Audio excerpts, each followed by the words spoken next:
Transparency, I mentioned earlier, is very important. This is just a list of the stuff that will be. Most of it already is, but there's some of these documents that's not on the ICS website yet. It's a work in progress. The first is the actual standard document itself. That's definitely there. The next is operating manuals. It basically tells you how to use the online system. There's a methodology manual, procedures manual, and the auditor manual. On governance, there's a terms of reference of the meeting of members. I'll talk about it a bit later. Board of Trustees, Environmental Integrity Committee, Technical Subcommittee, and the Secretariat. Auditors, a list of the accredited auditors. Minutes of meetings. That's very important for transparency. So you can log on, you can see what these people have been talking about. Methodologies, projects, monitoring reports, all of them will be available at 2 levels. The first is when a methodology, a project, or a monitoring report is in audit, it gets published for public comment. There's a public comment period. And then once the audit is finalized, the final document's also available on the website. And then the credits, that basically says these are the credits that was issued by every project. And that's also in the public domain. So we believe that this availability of documents addresses the transparency issue, the transparency requirement for the standard. Okay, now we get to the fun part. The technology platform. Sorry, something happened there. So the technology platform runs on a cloud server. On the one side, we've got users. On the other side, we've got the projects. We've got a user interface. It's a standard website thingy. You log on, look at the first time. It looks like, this is complex. Once you've gone through it once or twice, you start to get the hang of it. You start to know what's sitting where. In this online platform, we've got 2 major components inside this inside the system. It's the database. The database has got all the users on it, gives you users' rights. Let's say you're from a certain company and you want to give 10 people in the company access to the projects. You can allocate projects to them. You can say to them, some of these people can only log on and look at it. Some of people can actually upload data, and some of people can actually approve the certain things. You've got the methodologies and you've got the projects. And then there's a mathematical solver. So I mentioned to you earlier that the actual magic, math, whatever M word you want to use, actually happens on the system. There's a huge mathematical solver sits behind it. And then the registry. We know that the registry is fundamentally important. We've outsourced the registry to a crowd that has got the track record and the credibility in the financial space to actually take custodianship of these assets that has got the economic value to them. This is where the magic then actually happens. So I've mentioned to you that we've got different types of component methodologies. There's projects, additionality, baseline, monitoring, and tagging. I've not put the permanence on here because I assume that this is not a land-based project. You can have 10 or 100 or 1,000 different component methodologies in each of these buckets. But you must use at least one of them for project details, additionality, baseline, and monitoring. What I've done here is I've marked in dark green on this diagram the component methodologies that are compatible with each other, because not all methodologies are compatible. For instance, if you've got a certain variable that's generated in your baseline methodology, the emission reduction calculation that's contained in your monitoring methodology has to use that variable. And if that variable is not correctly specified, then those 2 methodologies are not compatible. So what the project developer does when he wants to register a new project, what he does at the moment is he phones somebody like Prometheum, and I say to him, hey, listen, if you don't have a lot of money, you're wasting my time, go away, I don't want to talk to you. I'm not really that rude, but almost something like that. What the guy will do in this space, you'll log on, you'll say, I will pick one of each of these component methodologies. That's the first step. So it says, I've got a landfill gas project. I pick a project details methodology it's applicable to landfill gas. The moment I pick it, everything else got filtered, because if anything is not compatible, that one is filtered out. Then I look at additionality. So I pick one here. Now I've got 5 additionality component methodologies left. I say I want to do a barrier analysis, or I don't want to do a financial analysis for a debt finance project, or I want to do a financial analysis for an equity funded project, or whatever. He picks that one. He picks his baseline. He picks his monitoring methodology, and then if he wants to tag, he picks a tagging methodology. You can see in the tagging block, I didn't put any dark green because maybe you want to tag it for a SDG that's related to clean water. So you can do that. The moment you've picked that, you click a little button and it auto-generates the template for the equivalent that we've got to the PDD, and we call it project report. It asks you some questions. You've got data input fields. It says, please describe this, please answer that question. How do you do this? How much is that? You fill that in. Once you fill it in, you click the button and there's your PDD. So it's auto-generated. Now you send that to auditor for auditing. So the auditor then looks at it. He says, I don't have to check that the methodology is correctly applied. So that's half the work of a traditional audit gone. Because you cannot apply it wrongly because it's generated by the system. So the auditor then goes, he audits the inputs that you're given, and he says, yes, this thing is registered. Now you get to a point where you've got to generate your monitoring report. So the data is monitored during the operation of the project. That's on the top line there. There's 2 types of data that will come in. The first type of data comes through an Internet of Things or IoT device. It feeds directly into the system. It's set up like that. And then there's other data that you can never bring in through IoT device. You've got to ask a human being, what is this? And that data, you then enter manually. So what you would do just before you did that is you say, I want the monitoring period from the 1st of January to the end of June. You click the button. It generates this template as well. It automatically fetches the automatic data, the IoT data. It creates a template where you fill in the data that you've got to manually enter. Once you've done that, you push the button and your monitoring report is generated. Then your auditor looks at it. The auditor has got a significantly reduced audit burden now because he doesn't have to check the calculation. He doesn't need to go and figure out if you've multiplied some value by 1.1 to get more carbon credits, because you can't do that. He's got to say that the IoT connection is secure. He's got to say that I've run a spot check. Yes, if I measure a kilowatt hour here, it's actually a kilowatt hour there. And you've got to check the manually entered data. But the audit burden is significantly reduced, and then you get the issuance of your credits. In this slide, I've tried to put together a comparison of the level of effort.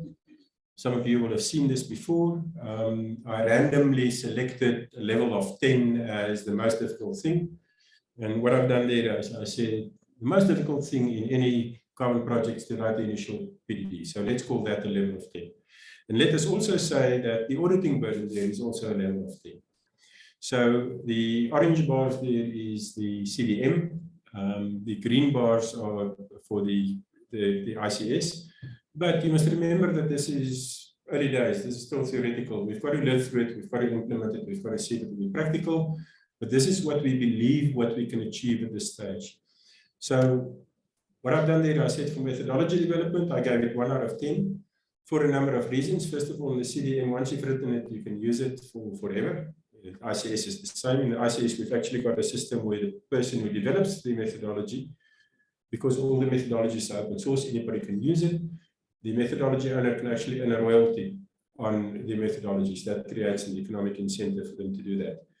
The CDM methodologies are more difficult to do because they're much more complex. It goes through a huge 2-year process with a thing called the meth panel. We don't even know what the Article 6.4 mechanism is going to be if you want to develop a new methodology. The ICS is simpler in one respect, but more difficult in a different respect. It's simpler because they're much smaller. You don't have to redo your project description, project details, additionality baseline. You don't have to redo that. If you've got a unique monitoring situation, you only have to do that. But in a different respect, it's more complex because this is now got a link to the IoT. So I gave them both 1 out of 1. For the drafting of the project description, project design document, project report, whatever you want to call it, I gave the ICS 2 out of 10 versus the 10 out of 10. Basically because your template's created. You just have to provide the input. So in the current world, if you're a project developer and we write a PDD for you, we'll send you an email. We say, this is the information we want. Instead of answering to that email, you just log it onto the system and the work's done. On the audits, I said, let's give both of them 10 out of 10 because the auditor still needs to see it's a real project. He needs to check things. You want to make sure that the IoT connections are right. The generation of the monitoring report also gave it about 20% of the effort, and on the monitoring audit also reduced it.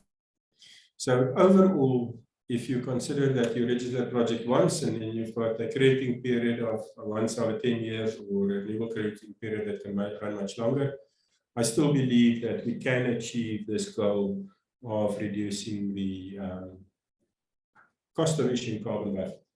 One question. So you put the level of effort there.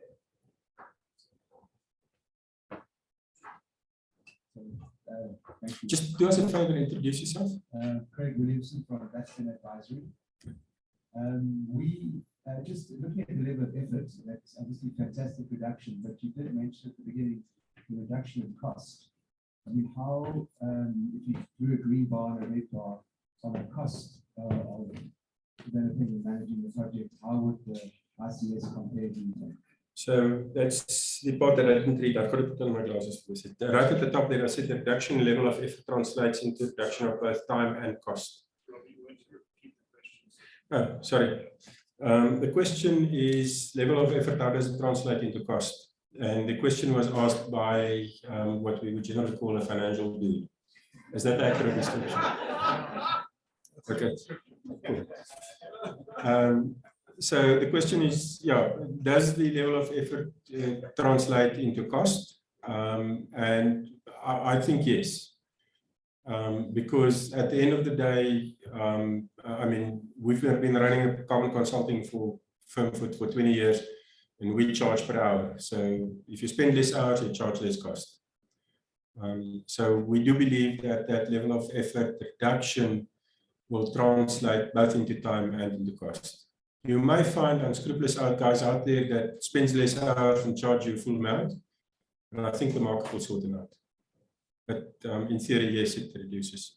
We are at the end of the section, so anybody else for questions, please? There's another question.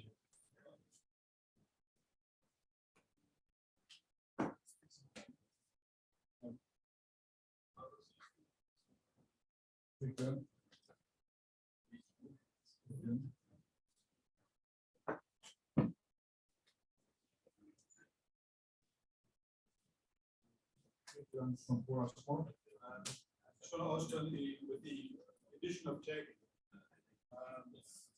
cost introduced for socio-economic development criteria. There would be a activity for that. So the question is from Greg. I couldn't quite hear where you're from. Bora Sport. It's something smart. So what industrial revolution? For IR smart, yeah. So Greg's question is, we've got an environmental integrity committee, but the tagging allows for social issues as well. And should we not have a social and economic integrity committee then as well? It's a very good question. We'd love you to bring that into the discussion in the public consultation phase we have. At the moment, the terms of reference of the Environmental Integrity Committee puts that burden on them as well. So maybe the naming of the committee is slightly inappropriate. In the first, I can't remember how many, 3 or 4 meetings from the Environmental Integrity Committee we had, about 80% of the time was spent on talking about how do we frame, how do we address what we had initially as no net harm, and eventually out of those discussions morphed into do no significant harm. So the Environmental Integrity Committee has already spent quite a significant amount of time and thought on the issue. There are 2 ways, I think, to address the issue. One would be to rename and expand the Integrity Committee. And the second would be to set up a separate structure for it. But it's a very good question, and this is the type of question that we'd like to engage in. I just give the context for that, because the discussions have come from a region initiative, which then started to take on kind of key humanitarian crises, around food security, around wood security. So, and the catalyst that organize all of these quite regenerative programs that then are driven by these carbon crediting processes as a catalyst. So almost like a catalyst rather than a specific direct objective we used to. So I can see the standard needs to break ground in this regard and take place. So if I can maybe just add on to that slightly, because I mean, we've got a 1 hour discussion and we've got to put into it what we've developed over a 5-year period, and a lot of thought has gone into it. There is a huge move out there where people are trying to make it a prerequisite for carbon projects to have social and other benefits. I believe, and I think most of the people on our team believe, that climate change is now so important that we should not put a mandatory burden for other benefits on carbon projects. If you've got a carbon project that does 0 additional benefit, it only reduces carbon, that project is still a good project. So fundamentally, as a requirement to issue a carbon credit, there's no requirement to tag it. You can issue a carbon credit, it's only a carbon credit. However, what we see is there's a lot of capital out there that is looking for additional benefit. And what we try to do in this tagging is we're trying to create a space where the market can say, listen, we only want carbon that reduces, we don't care about the rest. Or the market can say, I want to put 100 Rand into that avoided deforestation project in Congo, Brazzaville. And I want to make sure that the money I put in there actually goes there, that it actually achieves that social upliftment. We've also created a space within which that can happen. But please engage in this public participation. Let's talk about it. Let's take this further. So, after 5 years, I'm trying to raise just one point there. It's a concept of greenwashing and the concept of validating the impact made. And because it's now on a blockchain, because it's now accountable, it really lives on that covenant. But it's pretty big. That's what you understand. That's been considered in the architecture. We've spent quite a bit of time on concepts like greenwashing and math washing. You know what math washing is, just as a matter of interest, totally off topic. Is let's say I want to achieve something, and I calculate 10 different indicators, all proven mathematically. And I go and I pick the one that proves my point, and then I've math washed. So part of the greenwashing debate goes to the transparency. And also, part of the greenwashing debate also, I think, goes to putting effort to balance the public discourse around carbon. I watched in horror as this Guardian article unfolded. I said to myself, why doesn't this journalist go and look at the damage that was done by projects not being implemented because people are too stringent? You've got to balance that risk of, I showed that graph, risk of erroneous exclusion with risk of erroneous inclusion. We're all people, we will always make mistakes. You can run a beautifully successful business and you can randomly call it, what shall we call it, Steinhoff? Is that a good name to call something? There will always go something wrong. Doesn't matter how sophisticated your system is. There's always a risk that something goes wrong. But you have to balance the discussion and you have to balance the risk. You've got to say, this is the damage that was done by erroneous inclusion, but this is the damage that was done by society as a whole, because we've created this ring-fenced walled garden that we don't allow somebody in. If he on a first phone call can't say, there's my 2 million Rand. and that discussion, I think, has got to come into the greenwashing discussion. The greenwashing discussion has to be balanced. There's a lot of criticism to people using offsets, but nobody has ever gone to a steel smelter south of Joburg and said to them, you know what, there's uncertainty on that meter. Why didn't we just report that your emissions wasn't 20 million tons, it was 22 million tons? Nobody does that. Why do we have this unbalanced discussion between, why don't we, yeah, sorry, I'm going off on a tangent, I apologize. More questions? There's a question there. There's a question up there.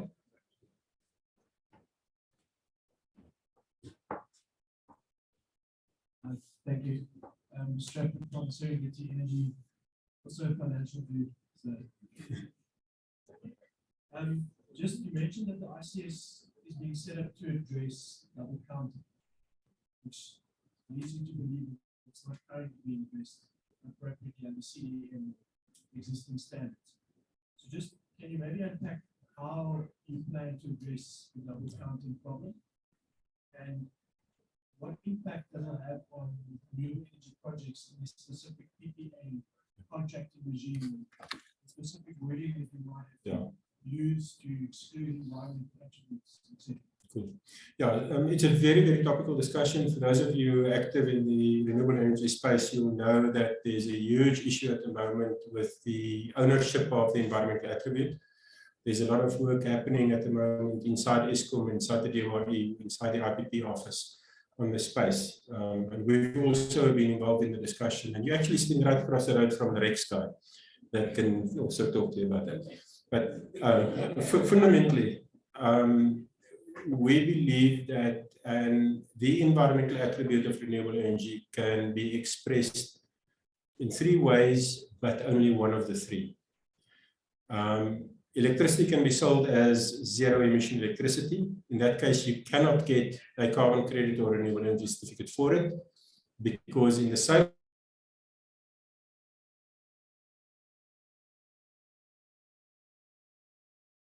together, and that is carbon and renewable energy certificates. What you do there is you sell the electricity as grid equivalent electricity. In other words, the buyer of that electricity has to account for the emissions at the residual mix of the grid emission factor. And then you can articulate and sell the environmental attribute either as a renewable energy certificate or as a carbon credit.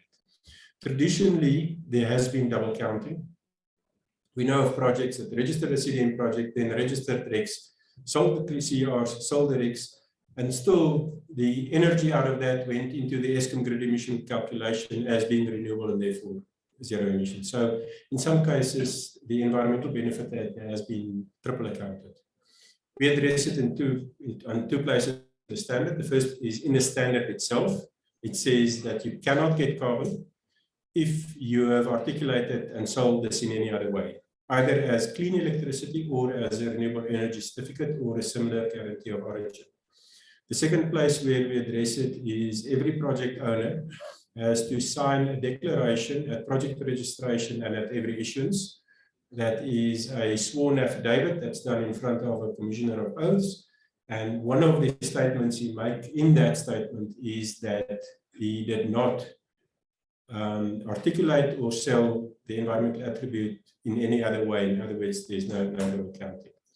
If that comes out to be not true, then the Environmental Integrity Committee has the right to immediately cancel credits that was based on a fraudulent statement like that.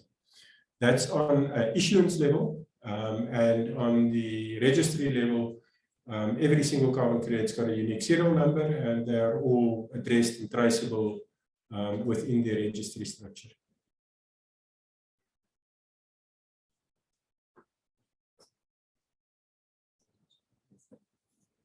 Thanks, Robert. Okay, oh, nothing. It's Connor Jenkins here from Just Carbon. I'm not a financial lead. I know the CDM is made, I think they're taking a stab at like reducing administrative burden and like program of activities. is the ICS going to be so simple? We don't need that like bulk registration cookie cutter sort of process, or is there still going to be room for it? Yeah, so for the people online, this is Connor, he's a green dude, not a financial. And the question is really if we have got something similar to a program of activities or a group project as in the CDM. And the answer is no, because we think that the effort to register a new project is going to be less. The effort to register a new project under the ICS, we hope, is going to be less than the effort to do an inclusion of a new component project activity in the CDM or a group project in a project instance in the BCS. So we did not bring that in. We've got a concept that we call landmark values that I've addressed in previous presentations. And for those of you who may not have been here, landmark value is basically a value that is calculated in terms of a specific component methodology, and that once it's been audited in one project, doesn't have to be audited in other projects that use the same component methodology for a certain period of time. An example could be, for instance, a grid emission factor. We don't have a standardized baseline like in the CDM, but let's say there's a component methodology to calculate a grid emission factor. You're the first project, you've got to go and get the data, download the SQ manual report, put it in, it calculates the grid emission factor. That goes through an audit. Once that's audited, then for a period of a year, anybody else who uses that component methodology can reuse that value without having audited again. So that helps a little bit. But then, yeah, to answer the question, overall, we think the amount of effort is low enough that we don't need a POA approach.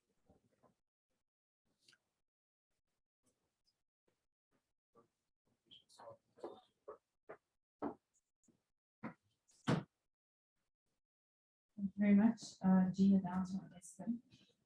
This is I don't say I know that much about these things. So how would this work in terms of the discussion of co-benefits and the previous role of the DNA in a CDM application for a host country that has all those co-benefits? Would you be skipping that step because it's not a CDM project? So for those online, the questions from Gina. Gina makes electricity.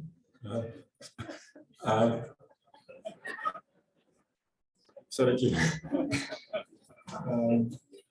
So the question is, and again, some background to the question for the people online that may not be that familiar with the South African process. In terms of the requirements of the Kyoto Protocol, a project can only register under the CDM, which is a Kyoto Protocol mechanism, if that project has been approved by the host party. In normal speak, that's the country in which it's implemented, as contributing to the sustainable development criteria of that country. So the CDM, as being a United Nations protocol, had that requirement that the country must approve on the basis of sustainable development criteria the project before it can be implemented.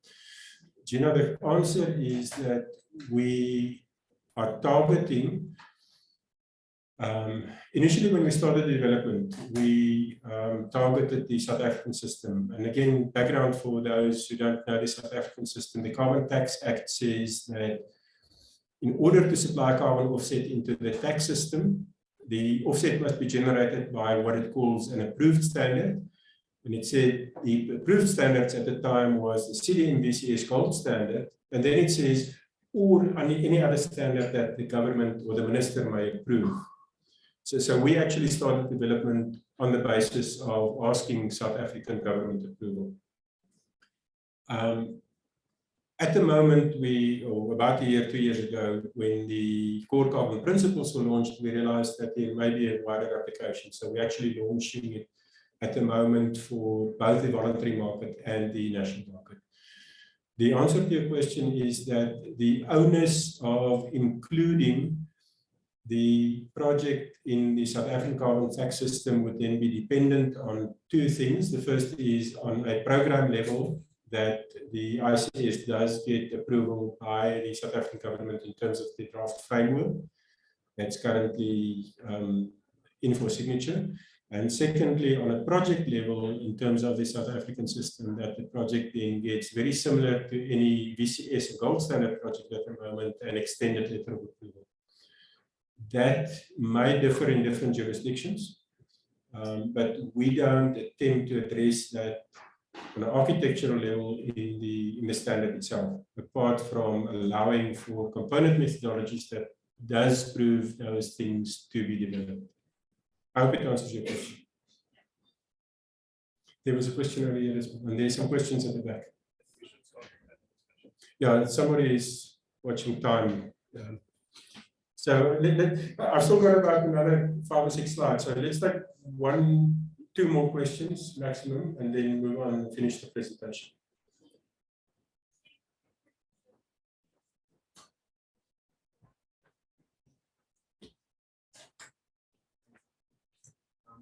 From Just Carbon.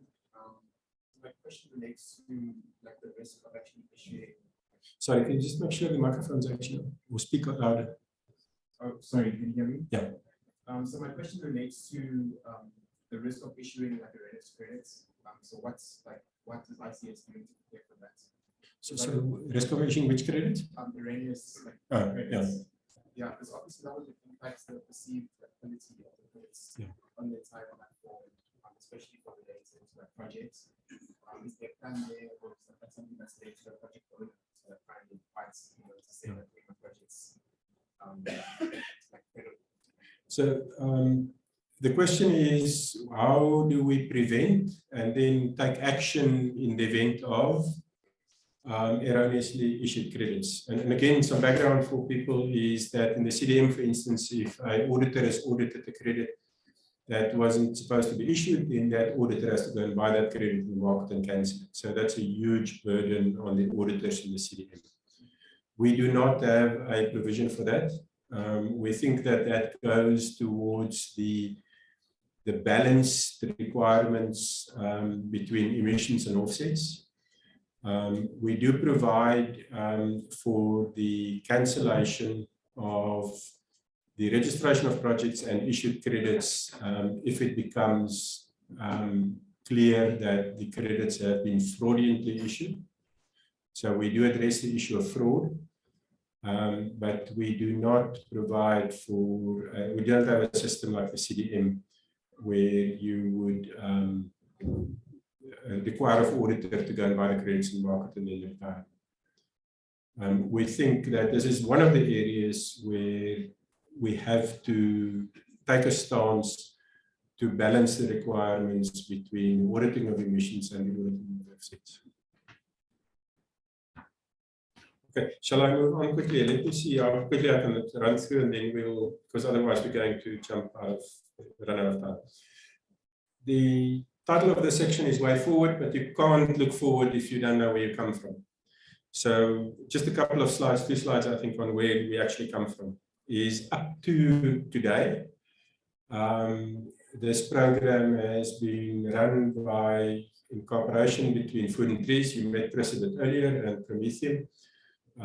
We've been developing it since 2017. During last year, we brought the Environmental Integrity Committee on board. And over time, what will happen is the role of the 2 founders, Food and Trees Africa and Prometheum, will fade. And the control of the standard will be handed over to an annual general meeting of members. What we plan to do after today is, first of all, there's a 2-month comment public period. The document should be on the system at inclusivecarbon.org from anywhere within the next 24 hours. If it's not available already, I see somebody who may be able to answer that question somewhere in the audience. In any case, it will be available. And then in the second half of July, beginning of August, we're looking at running some training programs, 2 training programs, one for methodology development and the second is for auditors. And then we're looking at having the first general meeting in September. What you'll be able to do on the system from now on is, first of all, register as users. It's like a bank, you can't just log on and start spending money. You've got to make sure that the users on the systems are credible. So that will be available. And then you can look at the general, just being an observer or project owner, methodology owner, and auditor.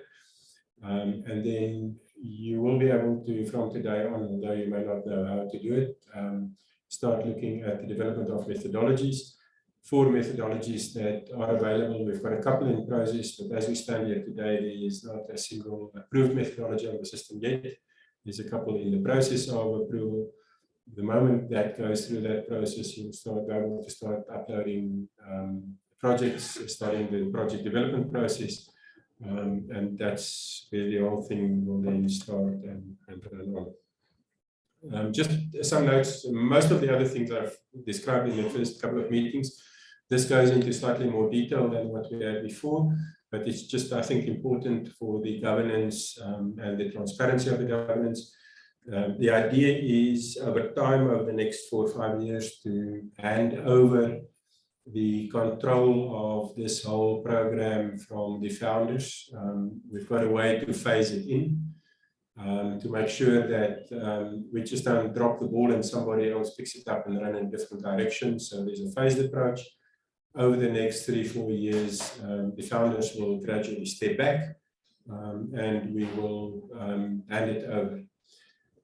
There was a lot of thought in how do we select members, who can become a member. We don't want to put an academic qualification or experience qualification or an age qualification or anything on it, but you can't just open the door and say anybody can vote. So the best we could come up with, and this is still open for debate, we can still engage with it in the public participation. The best we can come up with is to say that if somebody has shown commitment to this, then you should really be able to become a member and have a vote. So eventually we got to a point where we said that if somebody has, over a period of 5 years, attended at least 3 AGMs, then he's shown commitment, he's shown his interest, he's shown his willingness to participate. And then he can actually then become a member and vote in as members.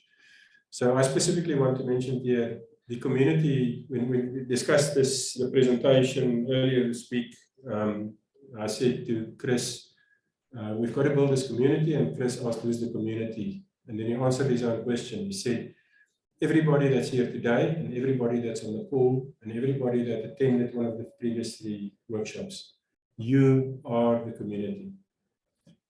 So we've built this, we think it's got legs, we actually, to be honest, fairly proud of what we've achieved. Initially, when we set out, we were not sure that this was going to fly, that we would be able to solve the technical challenges, stuff like that. But we'd really like a strong community here. So you guys that's here, you guys that are online, please, you are the community, stay involved. The open source platform, the idea is in the source sense of transparency to make it public, to make it open source at some point in time. We do, however, understand the risks in open source software. So we've worked out a roadmap on getting to a point where the ICS platform will then only be, will also be available as open source software for people to really scrutinize it, to make sure that someone didn't build something in there to say, just send a cut this way or something like that. Approvals and acceptance. We will soon after the launch be applying to a number of bodies. The first is the ICDCM. The ICDCM is in the process of launching their process for request for approval. We are engaging, we are aware of what they're doing, we are attending their meetings. And we will be submitting an application to them. Corsia, we've not engaged to the same level, but we had a look at the requirements and we will be submitting there. And then for the South African government, we are awaiting the publication, the approval of the framework for the approval of domestic standards. We do believe that we've got a very high probability of success there because we have looked at it, we have benchmarked ourselves against it. And when that comes out of the South African government, we will also do that approval application. Funding, I've also put this underway forward because, please, the development to date was funded by the banks, and there's a huge investment that went into this thing. When you consider the technological breakthroughs, the development of the platform, where you can say, I want to build a methodology that proves additionality based on these principles. You can log on, you can enter things through a user interface, and in the background, it generates the code to create a smart contract to execute automatically. That's a major achievement. When Chris openly said we're not aware of anything like this on planet Earth at the moment, and we honestly, we are keeping, we scanning the horizon on a constant basis. We know of thousands of initiatives where people would say, I will take a VCU from the VCS, I will tokenize it, I will attach it to a packet of chips that you buy at the corner shop, and when you buy this packet of chips, it's carbon neutral. Or I will do this and tokenizing carbon credits. There are many, many people like that. But there's nobody that we are aware of that is building or even attempting to build a system where you can actually sit down, enter a methodology that will allow the project developer to register his project at a fraction of the cost. We're not aware of anybody like that. So we funded it, we built it. Sorry, I go off on tangents. So we are currently looking for support. We've carried this burden alone. This is the launch. The reason why I said you are part of the community is please help us. We do need to develop methodologies. Without methodologies, this thing go nowhere. The platform is unique. It is new. The only piece of code on planet Earth that doesn't have an error in it is the piece of code that's still in the mind of the developer. The moment it goes through his fingertips, it's got errors in it. There will be errors in the code. When you access the platform, you come across something, you will have proof that humans wrote this thing. Please, don't be critical. Participate. Say, listen, there's a potential increase you can do in user experience. There's something like that. In any case, so we need funds to take this thing forward. During the first phase, the founders will continue to give the support for the ongoing development, for the daily operation of this thing. We will continue to do this. So the guarantee is there. We've come on this journey for 5 years now. We've proven that we can carry the scan. We will continue to carry the scan until it's there. So if anybody says, you know, actually I could give you some money, but I'm not sure if you're going to be around in 6 months. We've got a 5-year history. We know we're going to hear you can put that trust in us, and we will do that. And then in the operational phase, this thing will become self-funding. So there are certain fees involved with respect to the registration issues of credits. There's still some detail to be sorted out there, but the program will be self-funding. And yeah, this slide just basically says what I said for the last 3 slides. Please, guys, we've built this thing. We know it can work. You've got the commitment from the team, and just walk the road with us. Everybody that's in this room today, everybody that's online, just let's make this work. And that diagram is just a quick summary of everything that we've done. It basically says there were certain needs. We brought together the innovation on the one side and the requirements for integrity on the other side, and we think we've got something that can work. Any last questions before we jump into? There's a lot of questions, so let's do that quickly, and then we'll go into a panel discussion. Can I limit the number of questions? Chris, what's the time now? Short on time. Okay. There's another question. So let's take.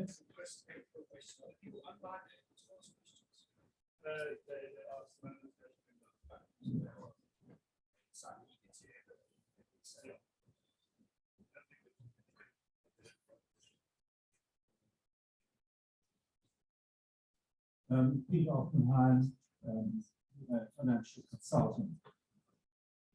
In the bigger scheme of things, how is ICS aligned to integrated corporate reporting, the King IV corporate governance principles, and international accounting standards?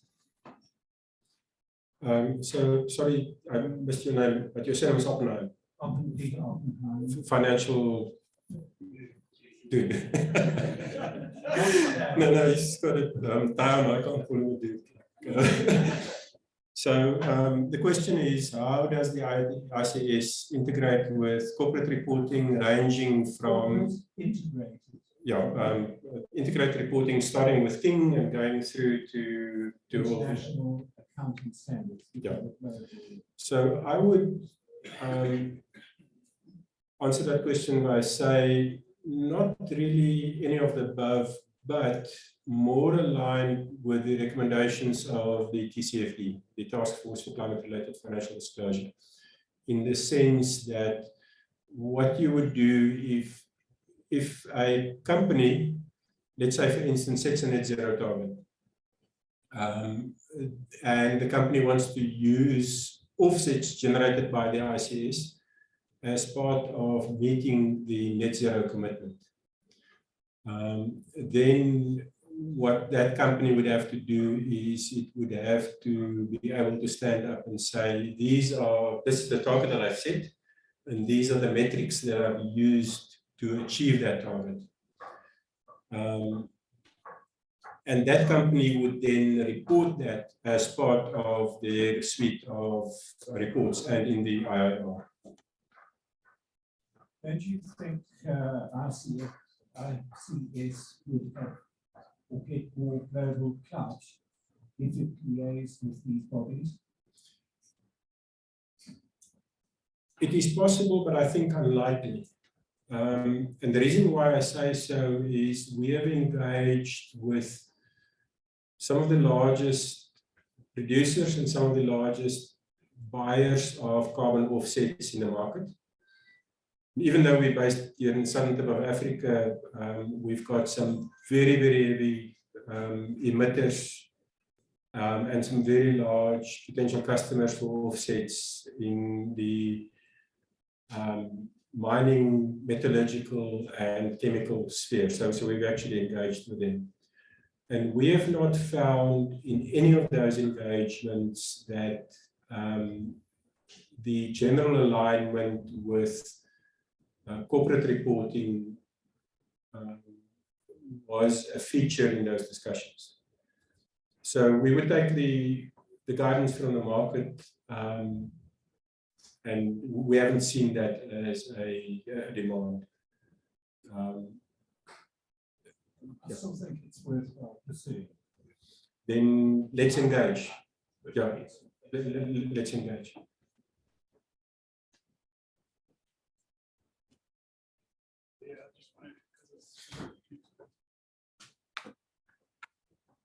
I think I just want to kind of also plant a seed and kind of Chris, just to plant a seed and also for people to understand the kind of broader concept of tagging.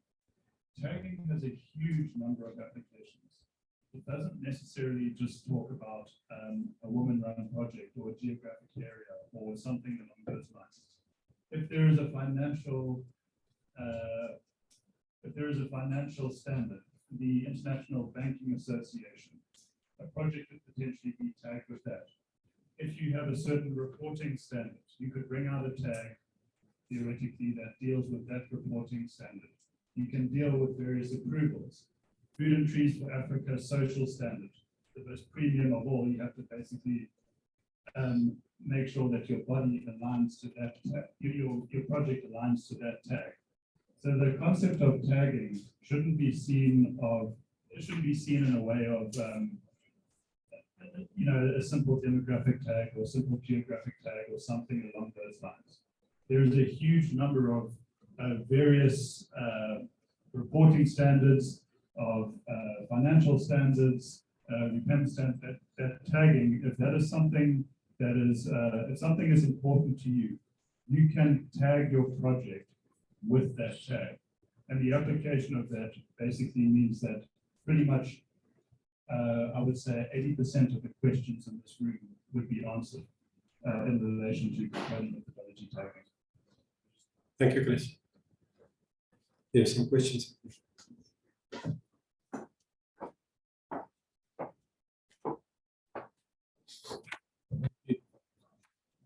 Alec Kabirinos from fuelswitch.io. We've got a marketplace trading platform for REX running on blockchain technology, NFT technology. At the moment, the sort of the next phase is to move in the direction of carbon credits.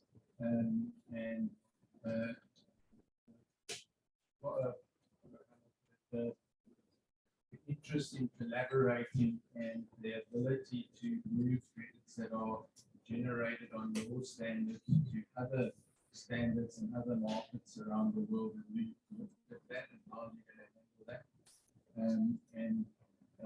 Are you open to collaboration with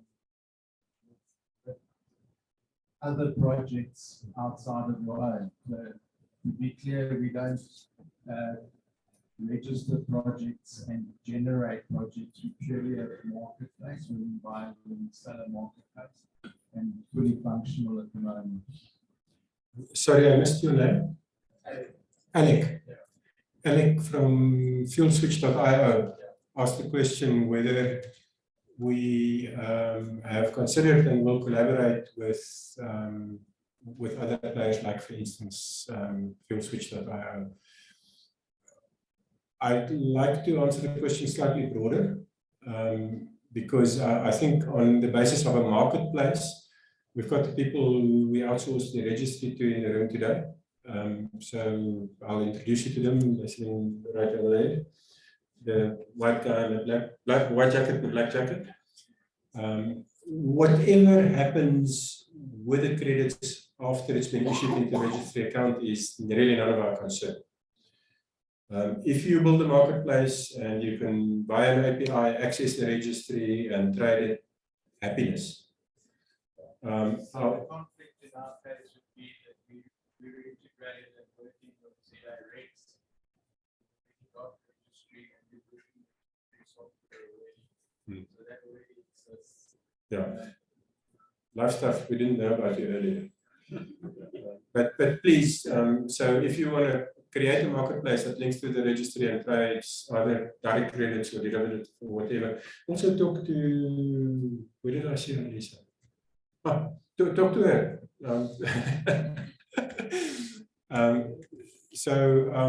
But then on a broader space, now that you mention IoT devices and stuff like that, if there's anybody that has got any project or system that can feed data into the ICS via an IoT platform or anything like that, then yes, I think that can add a lot of value. So if part of your business is to actually collect data and feed it into a platform that can turn this data into an asset, yes, we'd like to talk to you. If there's no serious burning questions, I would like to. Two online. Okay, cool. First, Robbie, is how we differentiate between projects and Okay, so the question comes from online. John. From John. The question is how we differentiate between carbon emission reduction projects and carbon removal projects. In the issuance of a credit, there's no difference. A ton is a ton. In the project development requirements, there is a requirement that every single project that is involved with carbon removals must prove the permanence of those removals. So if you've got a carbon removal project, as opposed to an emission reduction project, you've got the additional burden to prove the permanence by using a permanence component methodology. Okay, so Now we've got a panel discussion. The members of the panel are mostly people who've been, all of them are people that's been involved with the process. I'll ask each of them 1 or 2 questions just to set the scene, and then we will throw them to the wolves. In other words, then you can ask them questions. We had a request for a bio break, 5 minutes. Okay, it's one of those things one cannot say no for. So 5 minutes, shall we be gracious and make it 5.5? 5 minutes. Cool.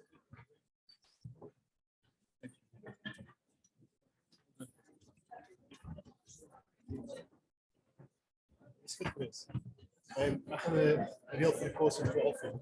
Hoe laat is het nou? Dus nou, zal zeker 11:30 uur. Wat zo? Hey, Of 12 terug is? Ja. Heel ver, 11:15.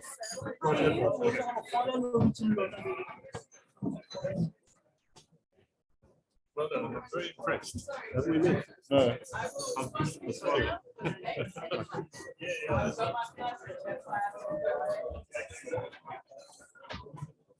Great presentation. Thanks very much.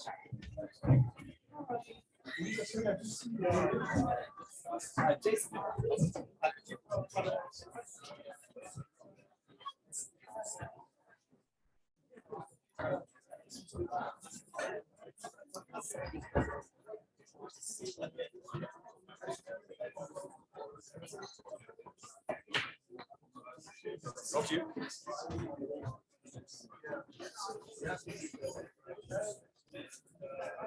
To get sort of, you know,